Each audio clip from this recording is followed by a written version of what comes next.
Hi, I'm Stefan Paul. I'm the manager here at the Research Center at the Faculty of Agriculture and Forestry.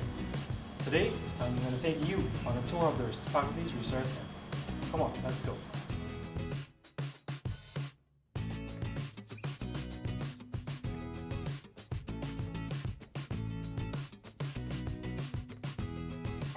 For over 17 years, the Faculty of Agriculture and Forestry Research Center has been the training grounds for tomorrow's agriculture leaders and entrepreneurs. We pass down the skills and knowledge to them to deal with the challenges of feeding the nation and eventually the world at large, right here on our 5 acres of farmland. Whether you are a student pursuing agronomy, aquaculture, or agriculture education, the Research Center provides building block for your future in the agriculture sector and more abroad. We are located just east of the main faculty building.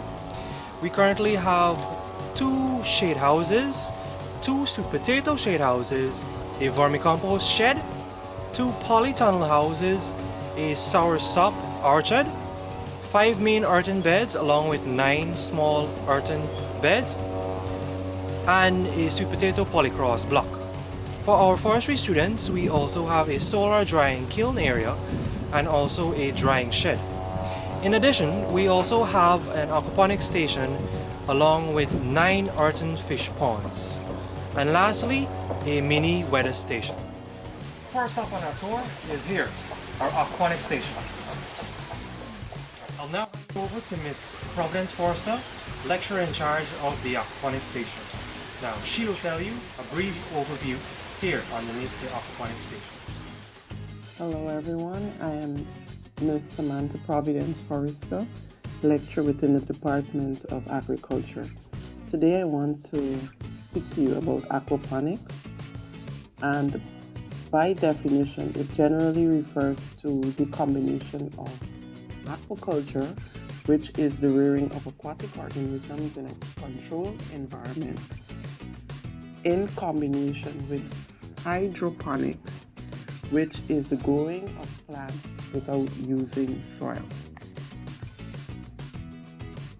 The faculty offers a number of courses in aquaculture, aquaponics, and also we are not only about theory, we are also about practice. We are also involved in a number of areas of research related to the field. We're currently working on aspects related to water quality testing, good performance of fish species, namely tilapia tambaki, and also stocking density to plant biomass.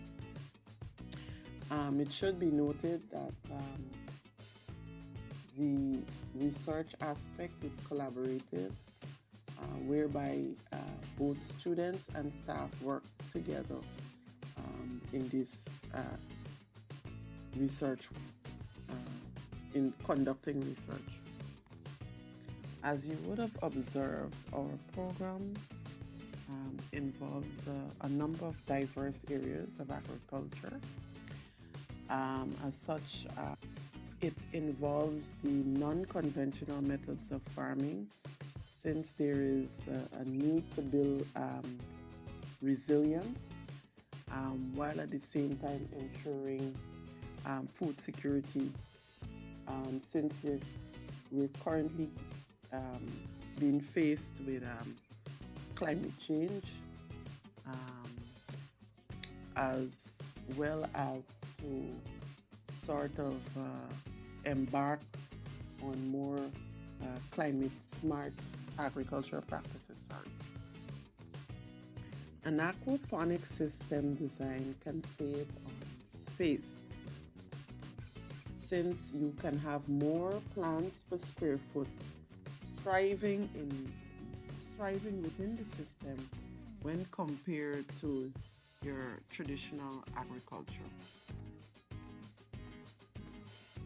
Plants grow faster in an aquaponic system because it would have access to at least about 100% more nutrients throughout the entire day.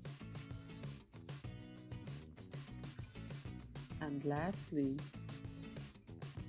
aquaponic systems are environmentally friendly since there is no need to discharge water. If we are into the environment, if we are to compare this with your traditional aquaculture system, as such, it reduces the effect such as pollution on the environment.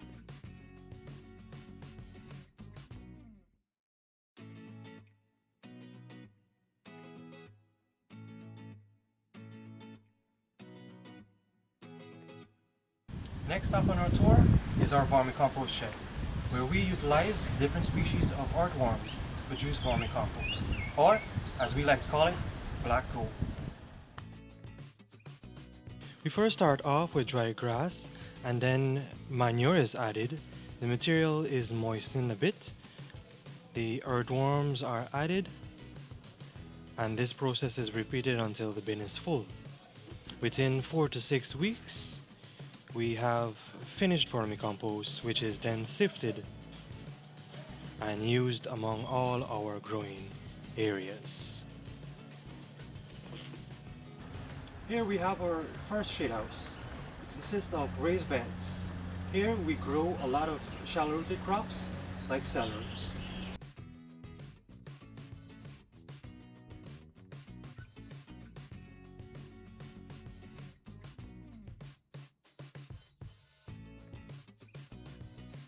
We've also grown shallot and lettuce, among other crops under these conditions.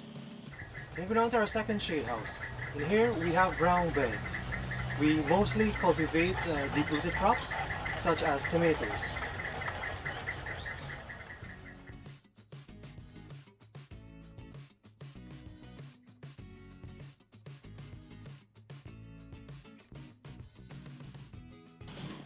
Here we have our high tunnels or tunnel houses.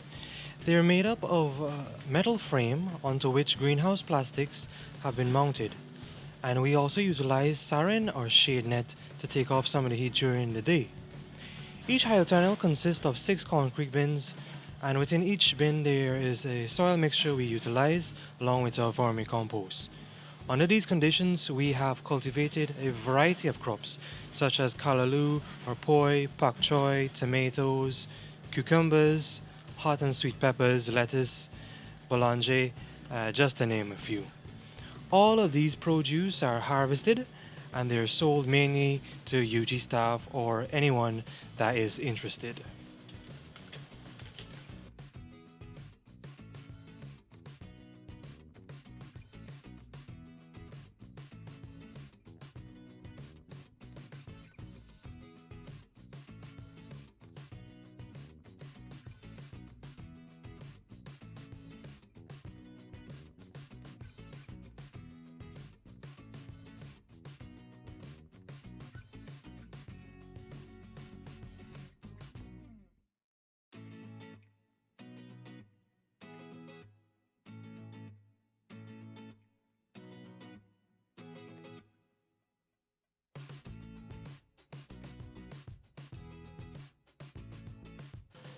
Student interaction is a key component on the research center. Depending on their program or course enrolled in, each student is placed into groups where they have a hands-on experience with growing a crop in every aspect, from whether it be seed or seedling stage, straight on to harvesting stage, following the various management practices taught on the research center, and also they apply from what they have learned in their classrooms.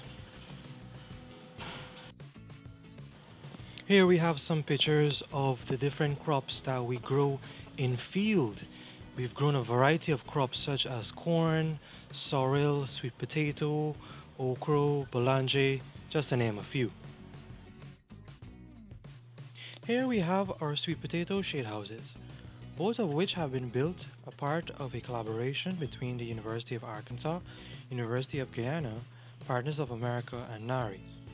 Under these shade houses, we maintain our germplasm, or collection of sweet potato accessions, collected from various regions in Guyana and also from our very own polycross block. Now, it is in our polycross block we grow all these sweet potato accessions that we've collected from the various parts of Guyana, and we train them to grow on trellises to mainly produce flowers to get sweet potato seeds, which would have been grown to produce new accessions which we are currently shortlisting. So in a couple of years you might just be eating one of our new varieties of sweet potato right on your plate. Last stop on our tour is our weather station, which comprises of a manual rain gauge and an automatic weather station, which is capable of collecting data such as amount of rainfall, humidity, solar radiation, wind speed, atmospheric temperature, soil temperature, just to name a few. Thanks for coming along with me on this tour of our research center. I hope we have given you a sense why our students love this place. As we like to say in the faculty, we're more than just a faculty, and we may be small. It makes us more connected as a family. Thank you for watching, and I do hope you enjoy the rest of the tour.